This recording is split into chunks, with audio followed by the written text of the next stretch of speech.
सल्लल्लाहु अलैहि वसल्लम सहाबा के साथ बैठे, एक बूढ़ी औरत आती है, हुजूर खड़े हो जाते हैं और खड़े हो गए। सहाबा चौंक गए।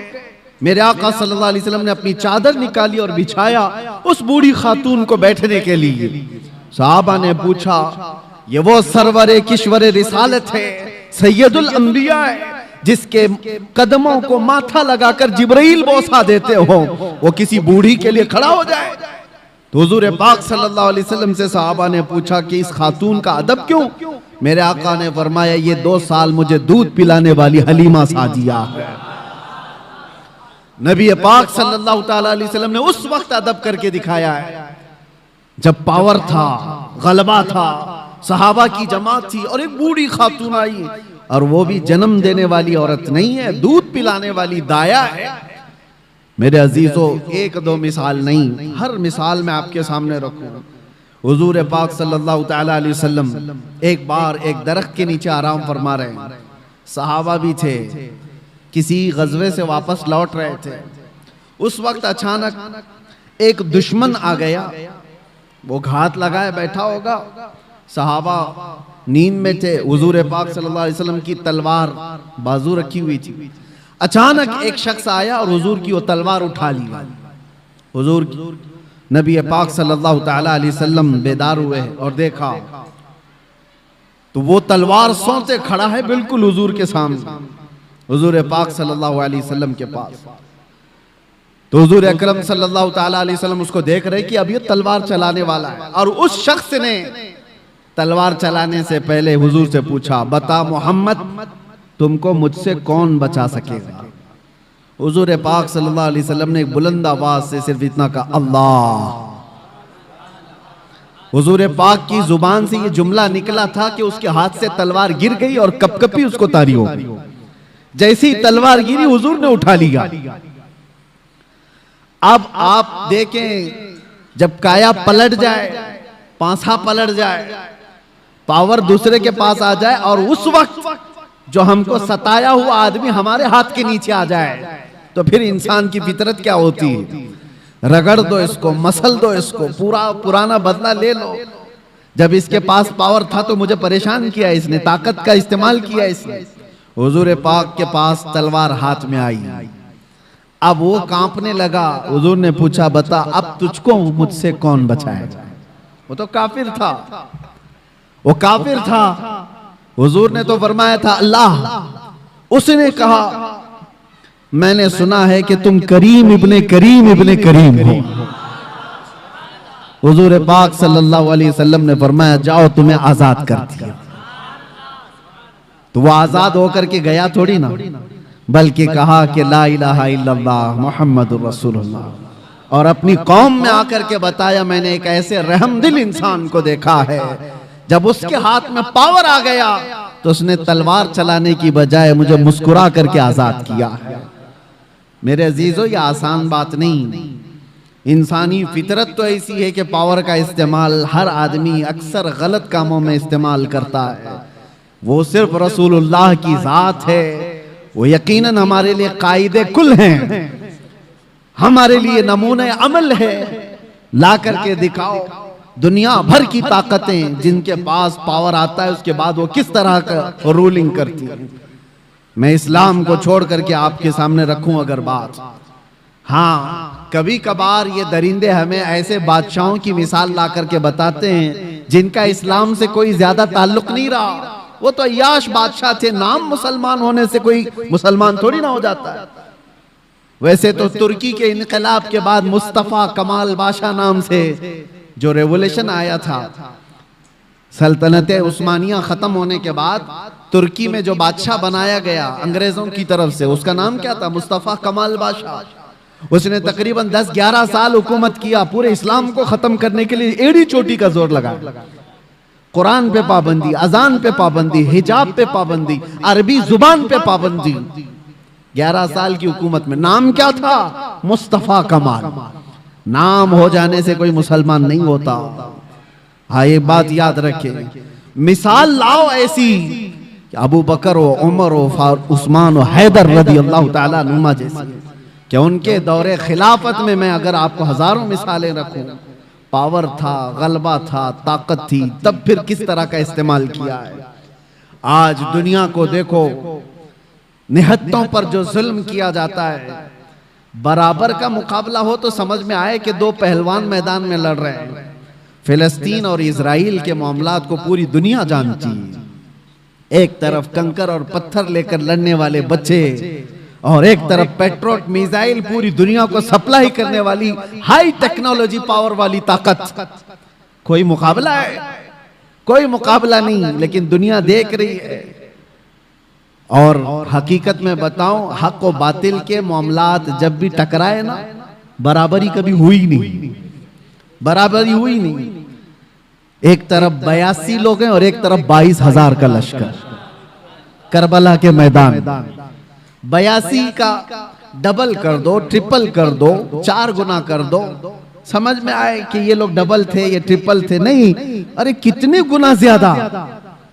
80 लोगों के मुकाबले में अगर 22,000 आए तो कोई कंपैरिजन हो सकता है?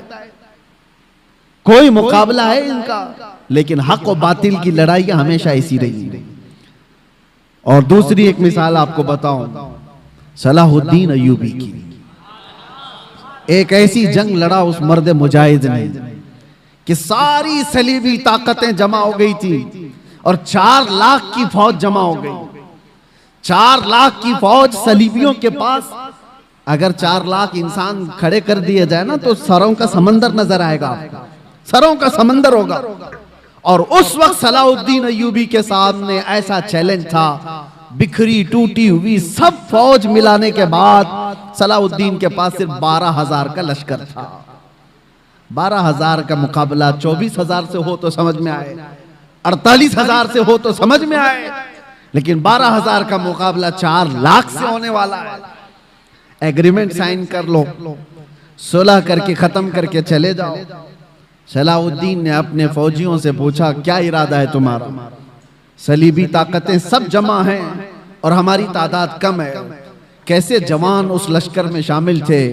अपने सिपह सालार से कहते हैं, सलाहुद्दीन, अगर रसूलुल्लाह सल्लल्लाहु अलैहि वसल्लम के सहाबा तादाद देखकर मैदान में उतरते थे तो हम भी देखकर उतरेंगे, और अगर वो अल्लाह उसके रसूल के भरोसे उतरते थे तो हम भी उनके नक्शे कदम पर अल्लाह और रसूल के भरोसे उतरे।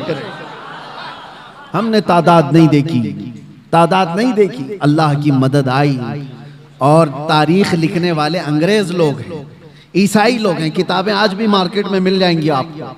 ये 4 लाख का मुकाबला जो 12,000 से हुआ था, तारीख की एक ऐसी जंग है। अंग्रेज मुअर्रिख लिखते हैं कि सलाहुद्दीन को और उनकी फौजों को क़यामत तक फरामोश नहीं कर सकते सलेबी लोग, इसलिए कि उस जंग में इसने छींतरे उड़ा दिए थे और टुकड़े टुकड़े कर दिए थे, सबको बिखेर दिया था। लोग अपनी जानें बचाकर निकल गए, मुफाहमत पर आ गए। एग्रीमेंट सलाहुद्दीन ने नहीं, सामने वालों ने साइन किया। मेरे अजीजों, मैं आपको ये बातें इसलिए अर्ज कर रहा हूं कि पावर और ताकत का नशा जब किसी को आता है, सर चढ़ करके बोलता है। और एक बात, फिरौन की उम्र ज्यादा नहीं लंबी की जाती, जुल्म की तारीख ज्यादा लंबी नहीं होती, और उनका अंजाम भयानक होता है। इसलिए कि मजलूमीन की आह जब निकलती है तो अल्लाह करीम, अल्लाह रब्बुल इज्जत को कहार और जब्बार खुदा जलाल में आएगा और पकड़ करता है। तो ऐसे कि कुरान में अल्लाह ताला फरमाता है, फलम्मा नसू मा ज़ुकिरू बिही फतहना अलैहिम अबवाब कुल्ली शै हत्ता इज़ा फरिहू बिमा ऊतू।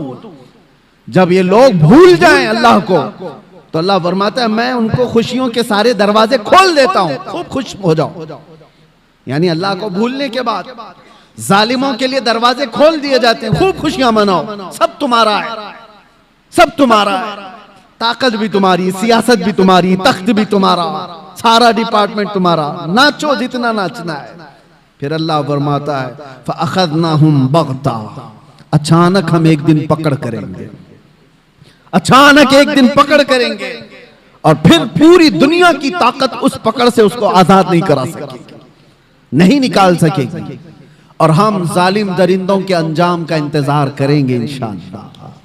और आप देखना मेरे अजीजों, हमारी जिंदगी रहे न रहे, लेकिन अल्लाह हय्य क़य्यूम है, वो अल्लाह हमेशा से है और हमेशा रहने वाला। लोग ये समझते हैं आज हम पावर में हैं और हम ताकत में हैं, इनको मार देंगे, इनको काट देंगे, सब कर लो, लेकिन अल्लाह तो जिंदा हमेशा रहने वाला है। हमारा वारिस अल्लाह रब्बुल इज्जत है। हमारी तमाम चीजों के लिए अल्लाह करीम है। हमने जब ये कुरान में पढ़ा व उफ़व्विदु अमरी इलल्लाह, अल्लाह ने ये कुरान में सिखाया है कि यूं कहो कि मैंने अपने सारे मामलात अल्लाह के हवाले कर दिए। इन्नल्लाह बसीरुम बिल इबाद, बेशक अल्लाह अपने बंदों को देख रहा है। तो फिर देखो अल्लाह ताला बंदों को कैसे देखता है। हाँ, वक्त लगता है। थोड़े दिनों की बात है, मैंने उस वक्त देखा, पढ़ने के मेरे मुताले में एक चीज आई थी। हज़रत अबू जुंदल एक सहाबी हैं, मक्का में गिरफ्तार हुए थे, कैदी बन गए काफिरों के साथ, और तकरीबन जानते हो 16 साल इन्होंने काफिरों की कैद में गुजारे। और जब रसूल पाक सल्लल्लाहु अलैहि वसल्लम फतेह सुलह हुदैबिया जो हुई, उस दिन हुजूर 1400 सहाबा के साथ उम्रा करने आ रहे थे, तब मक्का वालों ने रोक लिया था और एग्रीमेंट साइन हो गए थे। सुलह हुदैबिया जो है उसमें यह था कि मक्का से कोई भाग करके जाएगा तो मदीने वाले उसको वापस कर देंगे, और मदीने से कोई भाग करके आएगा तो हम उसको वापस नहीं करेंगे, हम अपने पास रख लेंगे। सब ऐसी एग्रीमेंट उन्होंने साइन की थी। उसी वक्त ये अबू जुंदल सहाबी कैद से निकल करके आ गए थे। अंदाजा करो 16 साल के बाद कोई जंजीरें तोड़ करके निकल आया हो, और वो भी सहाबा के जमात में आ गए। सहाबा ने सीने से सीना लगाया, वो फूट फूट करके अपने जख्म बता रहे थे। लेकिन कुफ्फार को जैसे ही पता चला हमारा एक कैदी भाग गया है, तो उन्होंने कहा कि अभी अभी हमारा एग्रीमेंट हुआ है कि जो मक्का से भाग कर जाएगा उसको मदीने वाले वापस करेंगे, अबू जुंदल को हमारे पास वापस करो। सहाबा सब खड़े हो गए कि इस मजलूम को हम वापस कैसे करेंगे, जंग कर लेंगे। सबकी नजरें हुजूर पाक की तरफ थी कि हुजूर क्या फैसला फरमाए। अबू जुंदल अपने जख्म दिखा दिखा करके सहाबा से कह रहे थे इनके पास वापस भेजोगे, मुझे बहुत मारेंगे। तो मक्का के कुफ्फार और मुशरिकीन को हुजूर ने कहा कि अब वो आ गया, छोड़ दो, अभी तो हमारी एग्रीमेंट साइन नहीं हुई। तो उन्होंने एग्रीमेंट को खत्म कर दिया और कहा कि अगर ये हमको वापस नहीं किया जाएगा तो हम एग्रीमेंट भी नहीं करेंगे। जब जिद पर अड़ गए, हुजूर पाक ने अबू जुंदल की तरफ देखा और कहा अबू जुंदल मक्का वापस चले जाओ, रहमतुल लिल आलमीन है। सारे सहाबा देख रहे हैं। बसा औकात ऐसे हुक्म आएंगे मेरे अजीजों जिंदगी, लोग ये समझते हैं ये तो हमारी तकलीफ पर और तकलीफ आ रही है। वो रहमतुल लिल आलमीन है और 16 साल का कैदी बाहर आया है और हुजूर उसको कहते वापस चले जाओ। दुनिया की नजर तो ये देख रही है कि रहमतुल लिल आलमीन है, वापस इसको कैद में भेज रहे हैं। सारे सहाबा से कहते लड़ लो, इसको वापस निकाल लो। लेकिन तुम नहीं जानते जो रसूलुल्लाह की नजर देख रही है। ये इम्तिहान है हमारा। मुसीबत के बाद हम आस लगाए हैं अल्लाह उसके रसूल की जात से, तो हो सकता है 2-4 मुसीबतें फिर आ जाएं।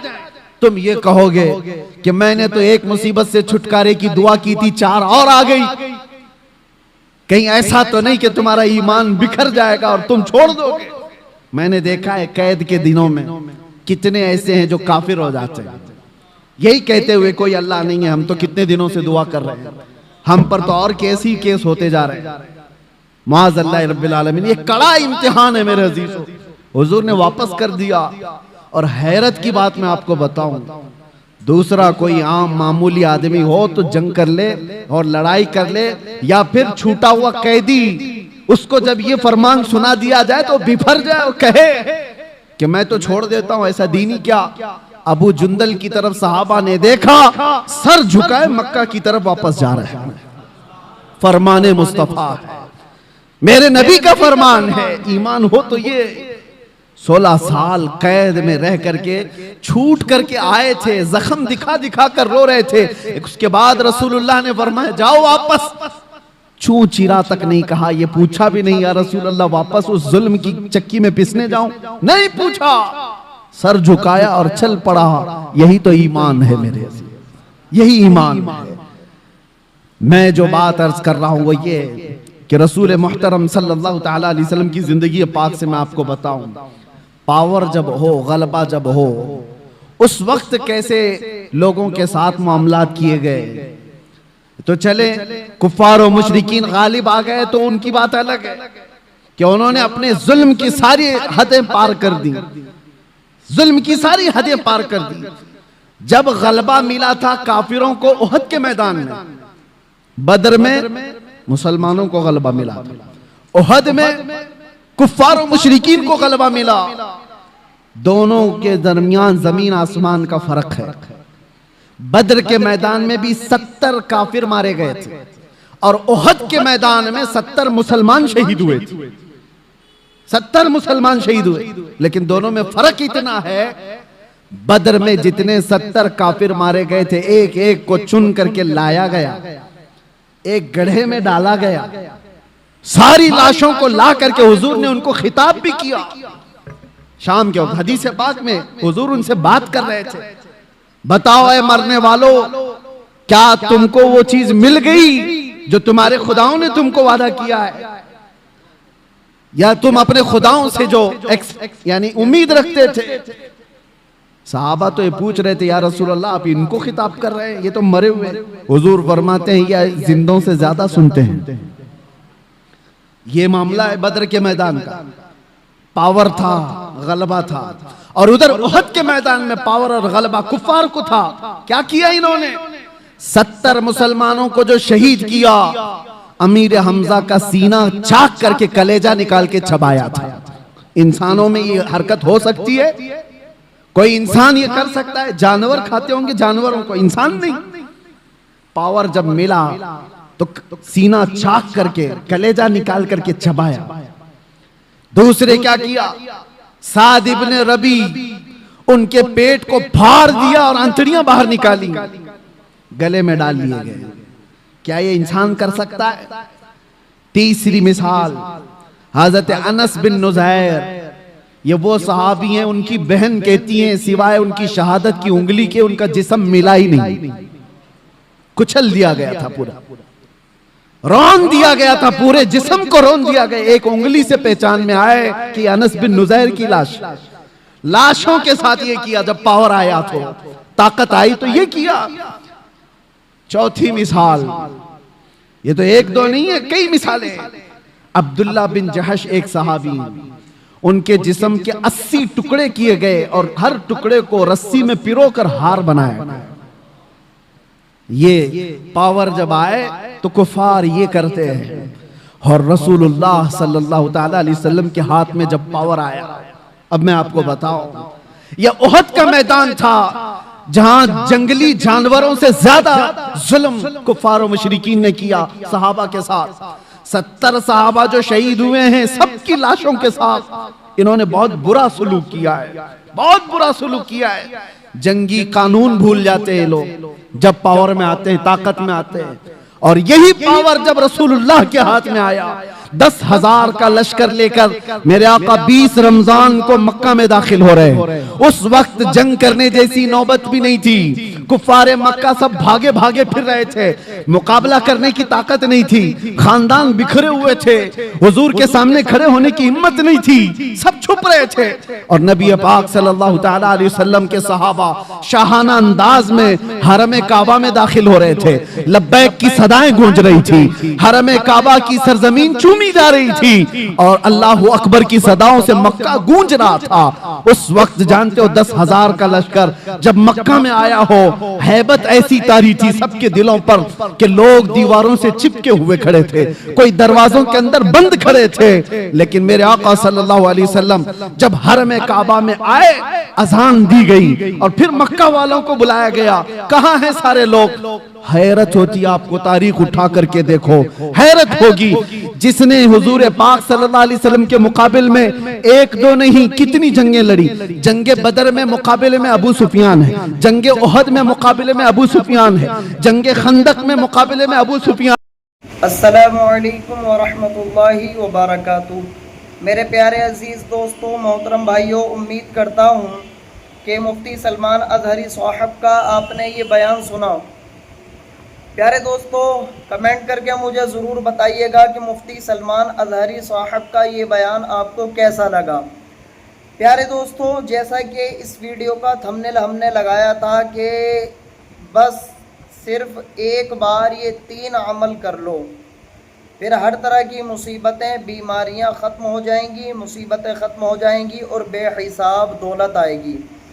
तो वो 3 अमाल कौन से हैं जिनके करने से हर तरह की परेशानियां, बीमारियां, मुसीबतें ख़त्म हो जाती हैं और बेहिसाब दौलत आ जाती है, वो आपको इसी वीडियो के अंदर जानने को मिलेंगी। प्यारे दोस्तों, आपने मुफ्ती सलमान अज़हरी साहब का ये मुख्तसर सा बयान सुना और थोड़ी देर के बाद 2-2.5 मिनट के बाद और जो बयान बाकी रह गया है उसको आप अपने माथे की निगाहों से देखेंगे और कानों से समाअत करेंगे इंशाअल्लाह ताला। प्यारे दोस्तों, मुफ्ती सलमान अज़हरी साहब ने बहुत ही प्यारे अंदाज में हमको ये बताया कि मुसीबत क्यों आती है, और इसके अलावा भी मुफ्ती सलमान अज़हरी साहब ने और भी बयान और भी दीन की अच्छी अच्छी बातें हमको इस वीडियो के अंदर बताईं और भी अच्छी अच्छी बातें हमको इस वीडियो के अंदर सिखाईं। तो प्यारे दोस्तों, उम्मीद करता हूँ कि मुफ्ती सलमान अज़हरी साहब ने जो बयान किया उस पर ज़्यादा से ज़्यादा अमल करने की कोशिश करेंगे इंशाअल्लाह ताला। प्यारे दोस्तों, जैसा कि इस वीडियो के थंबनेल पे हमने लिखा था, थंबनेल को बनाया था कि एक बार ये 3 अमल कर लो, एक बार 3 अमल कर लो, फिर इंशाअल्लाह ताला एक बार के अमल करने 3 अमल करने से आपकी ज़िंदगी बदल जाएगी। हर एक बीमारी ख़त्म हो जाएगी, मुसीबतें ख़त्म हो जाएंगी, परेशानियां ख़त्म हो जाएंगी और बेहिसाब दौलत होगी। तो वो 3 काम मैं आपको अर्ज़ किए देता हूँ। पहला काम है कि आपने अल्लाह की नाफरमानी नहीं करनी है, 5 वक्त की नमाज अदा करनी है। 5 वक्त की जब आप नमाज अदा करेंगे तो अल्लाह का फरमान है कि नमाज बेहयाई बुरी बातों से रोकती है। जब आप नमाज़ों की पाबंदी करेंगे तो नमाज की बरकत से आप बेहयाई बुरी बातों से बच जाएंगे, और जैसे ही आप बेहयाई बुरी बातों से बचेंगे तो आप नेकियों की तरफ आपका रुझान होगा, और जब आपका नेकियों की तरफ रुझान होगा तो आप अल्लाह की बारगाह में अपने गुनाहों की तौबा भी करेंगे, और जब आप अल्लाह की बारगाह में अपने गुनाहों की तौबा करेंगे तो अल्लाह पाक अपनी रहमत से आपकी तमाम परेशानियों को, मुसीबतों को ख़त्म फरमा देगा। दूसरी बात, जब आप नमाज़ों की पाबंदी करने के बाद, अपने गुनाहों से तौबा करने के बाद अल्लाह की बारगाह में अपनी बीमारियों के ख़त्म होने की दुआ करेंगे तो अल्लाह तबारक व तआला आपकी दुआओं को अपनी बारगाह में कबूल फरमाएगा और आपकी जितनी भी बीमारियां होंगी उन बीमारियों से आपको शिफाए कामिला आजिला, शिफाए कुल्ली अता फरमा देगा इंशाअल्लाह ताला। तीसरी बात कि आप पर बेहिसाब दौलत होगी, आप मालदार हो जाएंगे। तो प्यारे दोस्तों, जब आप नमाजों की पाबंदी करोगे, इस्तग़फ़ार पढ़ोगे, अल्लाह की नाफरमानी से बचोगे, गुनाहों से बचोगे, नेक काम करोगे और अल्लाह को राज़ी करने के लिए, अल्लाह की रज़ा हासिल करने के लिए अल्लाह पाक का शुक्र और एहसान अदा करोगे, तो आपकी इबादतों के बदले, आपकी इबादतों के ज़रिए से, आपके तौबा व इस्तिग़फ़ार के ज़रिए से आपकी अल्लाह का शुक्र और एहसान अदा करने की वजह से अल्लाह पाक अपनी रहमत से आपको मालामाल फरमा देगा, बेहिसाब दौलत अता फरमा देगा। तो प्यारे दोस्तों, ये थे वो 3 काम। तो मुफ्ती सलमान अज़हरी साहब ने भी इस वीडियो में बहुत अच्छा बयान किया, और जैसा कि हमने इस वीडियो के थंबनेल पे लगाया था कि एक बार इन 3 अमल को कर लो, आपकी ज़िंदगी बदल जाएगी, हर बीमारी ख़त्म होगी, मुसीबत ख़त्म होगी और बेहिसाब दौलत होगी। तो वो 3 काम मैंने आपकी बारगाह में अर्ज़ कर दिए। इन तीनों कामों पर ज़्यादा से ज़्यादा अमल की कोशिश करें, और मुफ्ती सलमान अज़हरी साहब ने जो बयान किया है इस बयान पर भी ज़्यादा से ज़्यादा कोशिश करें। अबू सुफियान इतनी जंगें हुजूर के मुकाबले में लड़ते रहे, और हुजूर उस दिन ऐलान करते हैं, मक्का के फतेह मक्का के दिन जब पावर हाथ में है, मेरे आका फरमाते हैं जो भी मक्का में इधर उधर छुप करके भाग रहे हैं उनको डरने की जरूरत नहीं। जो मेरे दादा अब्दुल मुत्तलिब के घर में आ गए वो पनाह में है, जो अबू सुफियान के घर में आ गए वो पनाह में है। दुश्मन के घर में अबू सुफियान को ये मकाम दे रहे हैं। हुजूर फरमाते जो अबू सुफियान के घर में आ गए वो पनाह में है, जो खाने काबा के इर्द गिर्द आ गया वो पनाह में है, उससे जंग नहीं की जाएगी। और जो तलवार उठाया हुजूर से मुकाबला करना चाहा, वो कैदी बना करके लाए गए, पकड़ करके लाए गए। फतेह मक्का का दिन है। सहाबा तो सहाबा है जो बरसों से जंगों की जिंदगी देख रहे हैं हुजूर के साथ। मेरे अजीजों, उनकी कुर्बानियां कम नहीं है। हजरत अबू हुरैरा से पूछो, हदीसें बताती हैं ऐसी ऐसी जंगों में सहाबा गए, कहते हैं कि पैरों पर कपड़े बांधने पड़ते थे, सारे नाखून उखड़ गए थे। ऐसी जंगें वो लड़ कर के आए बगैर चप्पल पहने। मेरे आका सल्लल्लाहु अलैहि वसल्लम से कभी उन्होंने ये सवाल नहीं किया था कितना लंबा आप लेकर के जाएंगे। एक जंग से लौट रहे हैं, जिब्राइल अमीन आए, हुजूर से कहा या रसूल अल्लाह, अल्लाह का हुक्म है यहीं से दूसरी जंग में जाना है। सहाबा 1 महीने की जंग के बाद लौट रहे थे, जख्मी थे, नसें कटी हुई थी। हुजूर ने जिब्राइल से कहा मेरे सहाबा से पूछ लूं, ये मदीने से 5 किलोमीटर ही बाकी था घर, वापस रास्ता 5 किलोमीटर का, 1 महीने की जंग के बाद वापस आ रहे। हुजूर ने सहाबा से पूछा, जिब्राइल आए अल्लाह का हुक्म लेकर, यहां से दूसरी जंग में जाना है, तुम्हारा क्या मशवरा है? सहाबा में से किसी ने एक ने ये नहीं कहा मरहम पट्टी कर लें, बीवी बच्चों से बात कर लें, घर के हाल चाल देख कर के आए। नहीं, सारे सहाबा एक जबान होकर कहते हैं या रसूल अल्लाह, देर किस बात की, देर किस बात की, चले यहीं से चलते हैं। ये वो सहाबा है, ये वो सहाबा है। जंगों ने उनको चूर चूर किया था। तो फतेह मक्का के दिन लाजमी बात है मेरे अजीजों, पावर हाथ में था, गलबा हाथ में था, ताकत हाथ में थी। जितने आज तक लड़ते थे वो सब कैदी बन करके हाथ सामने खड़े थे। तो किसी साहबी ने ऐलान कर दिया, अल यौम यौमुल मलहमा, आज तो छींटड़े उड़ाने का दिन है, आज के तो गोश्त के टुकड़े उड़ाए जाएंगे। मेरे आका ने उस सहाबी का नारा बदल दिया, अल यौम यौमुल मलहमा। मलहमा का मतलब होता है गोश्त के पीस पीस किए जाएंगे। हुजूर ने उनकी जुबान को बदल दिया और कहा ला ला, अल यौम यौमुर रहमा, आज का दिन तो रहमत का दिन है, आज का दिन तो रहमत का दिन है। लाओ दुनिया में ऐसी मिसाल, पावर में आ जाए, ताकत में आ जाए, तब वो माफ करता। ये जालिम कुत्ते क्या समझते हैं, जिनके हाल चाल ये है कि छोटी सी ताकत के मालिक बन गए तो निहत्तों पर जुल्म करते हो। अपने बराबर की ताकतों से लड़ने की तो इनके अंदर हिम्मत नहीं है। ये लड़ना चाहे तो लड़े ना, जो आज पावरफुल ताकतें हैं, ये आपस में क्यों नहीं लड़ते? इजराइल को लड़ना है तो चाइना से जाके लड़ ले, कोरिया से लड़ ले जो बैठा हुआ है। जिनके पास पावर है उनसे क्यों नहीं लड़ते? इनको पता है हेकड़ी निकल जाएगी। लड़ना है तो उन गरीब निहत्तों से जिनके पास सब्जी काटने की चाकू भी नहीं, जिनके पास बीमार हो जाए तो दवाई की गोली भी नहीं, उनसे लड़ना है। इसको ताकत नहीं कहते, इसको दुनिया की सबसे बड़ी बुज़दिली कहते हैं, सबसे बड़ी बुज़दिली। और ऐसा जब जुल्म होता है तो अल्लाह की मदद आती है, आएगी, वक्त लगेगा। एक मिसाल मैंने खाली आपको दी, जब मेरे आका सल्लल्लाहु अलैहि वसल्लम के हाथ में पावर आया फतेह मक्का के दिन, हुजूर ने सबको माफ किया, कहा कि इज़हबू अंतुम तुलका, जाओ आज सब के सब तुम आजाद, आज सब के सब तुम आजाद। एक बात बताता हूं, सफवान बिन उमैया एक ऐसा शख्स है मक्का का, इसने हुजूर के कत्ल का मंसूबा बनाया था, और वो भी हतीम काबा में बैठकर। बहुत पैसे वाला था, ताकत वाला था। क्यों बनाया था? इसलिए कि इसके बाप को जंगे बदर में मार दिया गया, सफवान के बाप को मार दिया गया। तो हतीम काबा में बैठ करके सोचा किसी किराए के कातिल को ले लो। तो किराए का कातिल कौन मिला? देखा सेम इशू होना चाहिए, दूसरे के पास भी ऐसी इंतकाम की आग जल रही हो, मोहम्मद सल्लल्लाहु अलैहि वसल्लम से बदला लेने की। उमैर बिन वहब नाम का एक शख्स मिल गया, जिसका बेटा हुजूर के पास कैदी था। जंगे बदर में जो 70 कैदी थे उसमें एक कैदी उमैर बिन वहब का बेटा था।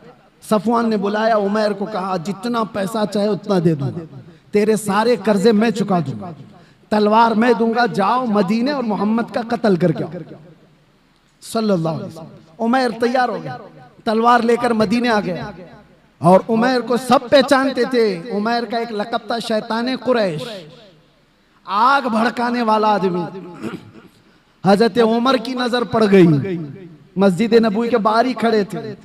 और हजरत उमर ने जो लफ्ज कहा, लोग मुझे ताना मारते हैं कि बार बार आप ये जुमला क्यों कहते हैं। सुनो, उमर इब्ने खत्ताब का जुमला हदीस में है, आपने जैसी उमर बिन वहब को देखा तो क्या कहा, खुजू हाजल कल्ब, पकड़ लो इस कुत्ते को। ये मेरा जुमला नहीं है, उमर इब्ने खत्ताब का। हाँ, अगर हमारी जुबान से कुत्ता निकलता है तो वो बराबर जगह के लिए निकलता है, ऐसा नहीं है। हाँ, तो उमर बिन वहब को पकड़ने के लिए उमर इब्ने खत्ताब ने कहा, पकड़ लिया, गर्दन में गमछा डाल करके घुमाया और फिर हुजूर पाक सल्लल्लाहु अलैहि वसल्लम मस्जिद नबवी में अंदर से जाकर के पूछा, आका वो उमर बिन वहब आया है, क्या करूं उसका, आप हुक्म दें तो वही निपटा दूं उसको। जंगे बदर को भड़काने वाला वही आदमी था। हुजूर ने फरमाया आने दो अंदर। अंदर जब उमर बिन वहब आया तो हुजूर ने पूछा, क्यों आए हो?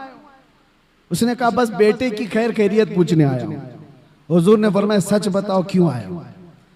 कहा, नहीं, बस यही मेरा बेटा आपके कैद में हालचाल मालूम करने आया। हुजूर ने फरमाया, बेटे की खैर खैरियत लेने के लिए तलवार लेके तो नहीं आते? तो उसने तलवार फेंक दी। कहा, क्या फायदा इस तलवार का, तलवारें हमारे पास थी बदर में, फिर भी हम नहीं जीत पाए ना। हुजूर जलाल में आए, कहा, बातें मत बनाओ उमर, वो बात बोलो जो सफवान के साथ हतीमे काबा में करके आए हो। वो बात बताओ जो हतीमे काबा में बैठ करके तुम करके आए हो। बस अब क्या था, उमर बिन वहब का जिस्म कांपने लग गया। तन्हाई में बात की थी उमर बिन वहब ने सफवान से और कहा, मैं गवाही देता हूं आप अल्लाह के सच्चे रसूल हैं, मुझे अपनी गुलामी में शामिल कर लो। वो उमर बिन वहब सहाबी बन गए। हजरत उमर बिन खत्ताब गले में हाथ डालकर बाहर लेकर के आए और सहाबा से कहा, थोड़ी देर पहले ये आदमी मुझे खिंजीर से ज्यादा बुरा लगता था और अब ये उमर बिन वहब मुझे अपने बेटे से ज्यादा अजीज लगता है। ये है अल्लाह के लिए मोहब्बत, अल्लाह के लिए दुश्मनी। अब ये वाकया पूरा मैं इसलिए बता रहा हूं, उमर बिन वहब गया था गर्दन लेने के लिए, अपनी गर्दन दे आया। अस्सलामु अलैकुम वरहमतुल्लाहि वबरकातुहू। मेरे प्यारे अजीज दोस्तों, इस वीडियो के अंदर मुफ्ती सलमान अज़हरी साहब ने बहुत ही प्यारा बयान हमको इरशाद फरमाया और मैंने भी इस वीडियो में मुख्तसर सा आपका वक्त लेकर के ये समझाया है कि अपनी ज़िंदगी में ये 3 अमल कर लो, सिर्फ एक बार 3 अमल कर लो। इन 3 अमल को करने से आपकी ज़िंदगी बदल जाएगी, हर एक तरह की मुसीबत ख़त्म हो जाएगी, बीमारी ख़त्म हो जाएगी और बेहिसाब दौलत होगी। तो ये तीनों काम मैंने इसी वीडियो के अंदर आपको बता दिए हैं। तो प्यारे दोस्तों, मुझे कमेंट करके ज़रूर बताएं कि आपको ये वीडियो कैसी लगी, मुफ्ती सलमान अज़हरी साहब का बयान आपको कैसा लगा और मैंने जो ये 3 अमल बताए ये आपको कैसे लगे, आप इन पर अमल करेंगे या नहीं करेंगे, कमेंट करके मुझे ज़रूर बताइएगा।